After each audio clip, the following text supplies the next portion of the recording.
বাংলাদেশে হবে না, আর কোন চাঁদাবাজের জায়গায় বাংলাদেশে হবে না। একটি সরকারি সংস্থার অফিস দখলকে বাধা দেওয়ার ফলে ছাত্রনেতা মাহিন আহমেদকে সন্ত্রাসীরা হামলা করে। যখন হামলার প্রতিবাদে রূপনগর থানায় ছাত্র নেতৃবৃন্দরা মামলা দায়ের করতে যান, আমরা তখন দেখতে পাই রূপনগর থানার বিভিন্ন একটি দলের নেতৃবৃন্দরা সেই থানার সামনে জড়ো হয়ে তাদেরকে নানা ধরনের হুমকি দিতে থাকেন।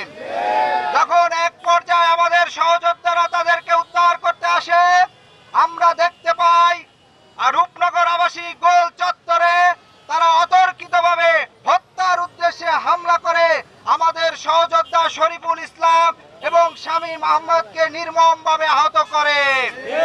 আমরা এখনো আমাদের সেই সহযোদ্ধা শরীফুল হাসানকে সোহরাওয়ার্দী হাসপাতালে এখনো তিনি চিকিৎসাধীন আছেন। এবং এখন যে কোনো ব্র্যান্ডের পুরাতন এসি বদলে নতুন ওয়ালটন এসিতে উপভোগ করুন 25% ছাড়। তিনি বেশ কয়েকবার বমি করেছেন আঘাতের ফলে, তার অবস্থা জন্য আপনাদের সবার কাছে দোয়া চাচ্ছি।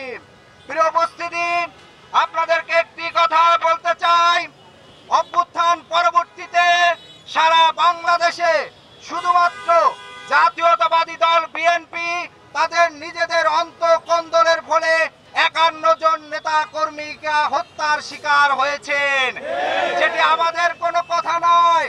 জাতীয় পত্রিকা সমকালে রিপোর্ট হয়েছে 51 জন নেতা নেত্রী যারা বিএনপির অন্তঃকন্দলে হত্যার শিকার হয়েছে। এটি একটি লজ্জাজনক। আমরা জনাব তারেক রহমানকে আহ্বান করব, আপনার দলের যারা সন্ত্রাসী, যারা চাঁদাবাজের সাথে জড়িত, বিভিন্ন জায়গায় আওয়ামী লীগের অফিস থেকে শুরু করে পাবলিক প্রপার্টি দখলের সাথে লিপ্ত, তাদেরকে শুধু দলীয়ভাবে বহিষ্কার করলেই হবে না, তাদের বিরুদ্ধে দ্রুত আইনি ব্যবস্থা নিতে হবে। অন্যথায় এই সন্ত্রাসীরা শুধুমাত্র বিরোধী দলের নেতা কর্মীদের উপরে হামলা করে ক্ষান্ত হবে না, তারা বিএনপিকে নিঃশেষ করে দিবে। বিএনপির নেতা কর্মীদের উপর হামলা করে যে তারা নিহত করছে, যা ইতিমধ্যে বিভিন্ন রিপোর্টে এসেছে। সংগ্রামী সাথী ও বন্ধুগণ, যে সন্ত্রাসীর নেতৃত্বে এই রূপনগরে হামলা হয়েছে, সেই এসআই টুটুল, যিনি রূপনগর থানা স্বেচ্ছাসেবক দলের সাবেক সাধারণ সম্পাদকের দায়িত্ব পালন করেছেন, তাদের এই মুহূর্তে কমিটি বিলুপ্ত হয়েছে।